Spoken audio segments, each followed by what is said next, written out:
बिस्मिल्लाह सलातो सलाम अला रसूलिल्लाह। एक सवाल हमारे पास है कि जब कुर्बानी के दिन आते हैं तो ये लिबरल लोग होते हैं, वो कहते हैं कि कुर्बानी के बजाय वही रकम जो है आप किसी गरीब को दे दें, तो किसी गरीब बंदे के काम आएगी, लाजमी आपने कुर्बानी करनी है। तो इस हवाले से हमारा दीन क्या कहता है?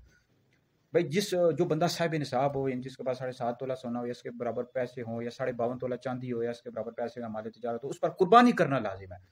तो ये जो लिबरल टोला है और इतराज़ करता है।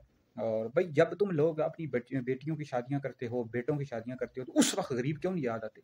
जब कोई दीन का मसला आता है, शरीयत का मसला आता है, तो उस वक्त इन लोगों को गरीब याद आ जाते हैं, तो इतराज़ करना शुरू कर देते हैं। जब अल्लाह रसूल का ये हुक्म है कि जानवर कुर्बान किया जाए, यानी जानवर की कुर्बानी की जाए, तो उस पर अमल करना लाजमी है। इब्न माजा शरीफ के हदीस है, नबी करीम अलैहिस्सलातु वस्सलाम ने फरमाया, जिसे वुसअत हो और वुसअत के बावजूद कुर्बानी न करे, वो हमारी ईदगाह के करीब न आए। तो लिहाजा कुर्बानी करना लाजमी है। जो बंदा साहिब निसाब हो, अगर उसके पास इजाफी पैसे हैं और वो गरीब की मदद करना चाहता है, तो अलहदा पैसों से बिल्कुल गरीब की मदद करे। गरीब की मदद बिल्कुल करनी चाहिए। लेकिन ये जो अमीर लोग होते हैं, जब लोग इस तरह के एतराज़ात उठाते हैं, तो आप लोगों को चाहिए कि आप उनसे सवाल किया करें, भाई ये उस वक्त तुम लोगों को क्यों नहीं याद आता कि जब अपने बच्चों की शादियां करते हो, लाखों रुपया खर्च कर देते हो, करोड़ों रुपया खर्च कर देते हो, उस वक्त क्यों नहीं गरीब याद आते? गरीबों को उस वक्त भी याद रखना चाहिए। तो लिहाजा जब कोई दीन का मसला हो, शरीयत का मसला हो, तो उनको गरीब याद आ जाते हैं। गरीबों की मदद करे, जो साहिब निसाब है उस पर कुर्बानी करना लाजिम है। अगर उस शख्स ने वो जो रकम थी कुर्बानी वाली किसी गरीब को दे दी, तो अब उस पर लाजिम है कुर्बानी करे दोबारा।